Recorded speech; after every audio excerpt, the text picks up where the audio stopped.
Taylor Swift dropped the tracklist for her upcoming album, The Tortured Poets Department, on Monday night, launching a wave of speculation about the record's themes.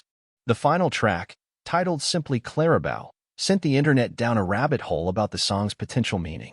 Swift is no stranger to references to old Hollywood in her work, including the mid-century aesthetic of the Wildest Dreams music video and her use of the lyric, "Burton to this Taylor, on Ready for It," in reference to the romance of stars Elizabeth Taylor and Richard Burton.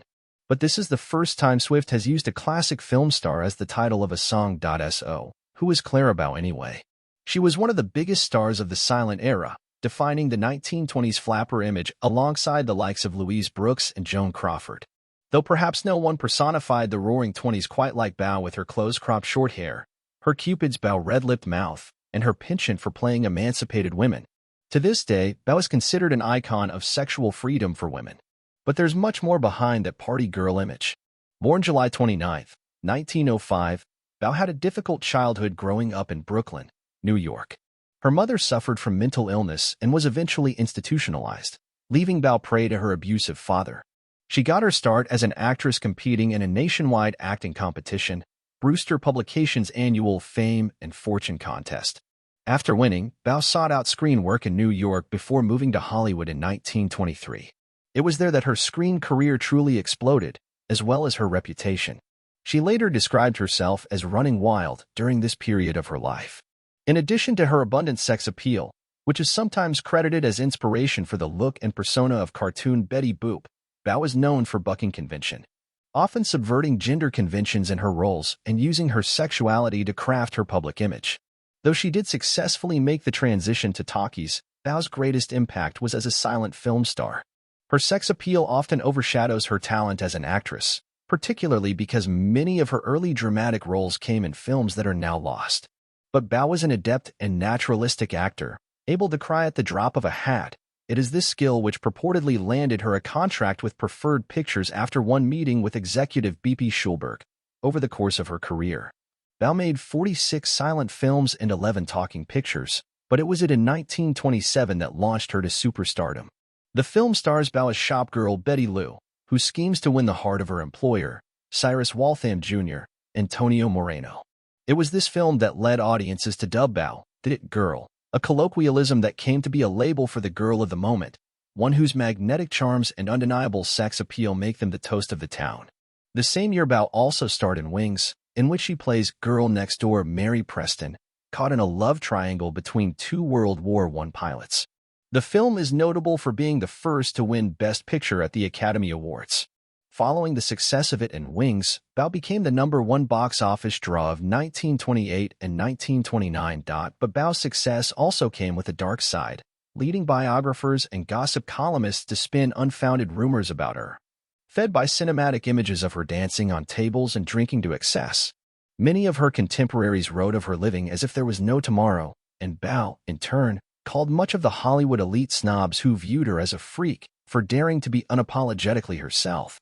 Her personal life became tabloid fodder in 1928 when infamous reporter Adela Rogers St. John's ran an interview with Bow in Photoplay that she wrote as a first-person account of Bow's life.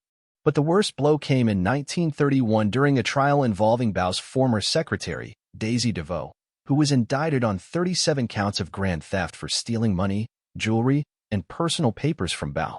In an attempt to throw the spotlight off of her crimes, DeVoe and her lawyer entered Bow's personal papers into evidence, including canceled checks for Bow's nights out, payments for whiskey, illegal under prohibition, and love letters, telegrams, and other correspondence.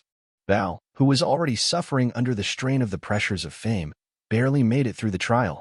Censorship boards began barring her films because of the notoriety she achieved via the sensationalized reports of the trial, and in May 1931, she checked into a sanitarium. She then retired from acting, moving to Nevada with her husband Rex Bell, who didn't like the idea of her showing herself off.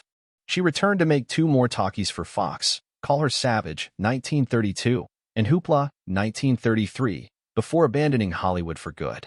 Because of this, many have written that Bow didn't transition successfully to talkies due to her Brooklyn accent. Supposedly, Lena Lamont's voice in Singin' in the Rain was inspired by Bow. But the box office returns of her 11 sound pictures suggest that's entirely untrue.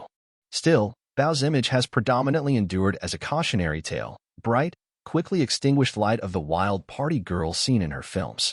Her life is often known more for the rumors and false gossip surrounding it than her actual achievements, including the pernicious, oft-debunked, urban legend that she slept with the entire USC football team. As detailed in Kenneth Anger's tawdry Hollywood Babylon.so then, what might a Taylor Swift song about Clara Bow be about? There's the obvious link of being a self-possessed, independent woman who is condemned for her success and subject to the misogynistic scrutiny and pressures of fame, particularly via the lens of who one chooses to date. Many have also proposed the notion that Bow's status as a legendary silent film star is in some way a reference to Swift's intense privacy during her time dating Joe Alwyn, purportedly at Alwyn's behest. There is, after all, another song on the album, But Daddy, I Love Him, that's titled directly nods to a tale of a young woman who trades her voice for love. Others still have pointed to Swift's lyric and gorgeous, off reputation about sharing a drink in a bar on Sunset and Vine, the location of Bow's star on the Hollywood Walk of Fame. Or maybe we're all full of it and Swift has just written a bop about living it up in the jazz age. Whatever the connection to Bow, there's undeniable parallels between her life and Swift's, and come April 19th, the title's meaning will be revealed.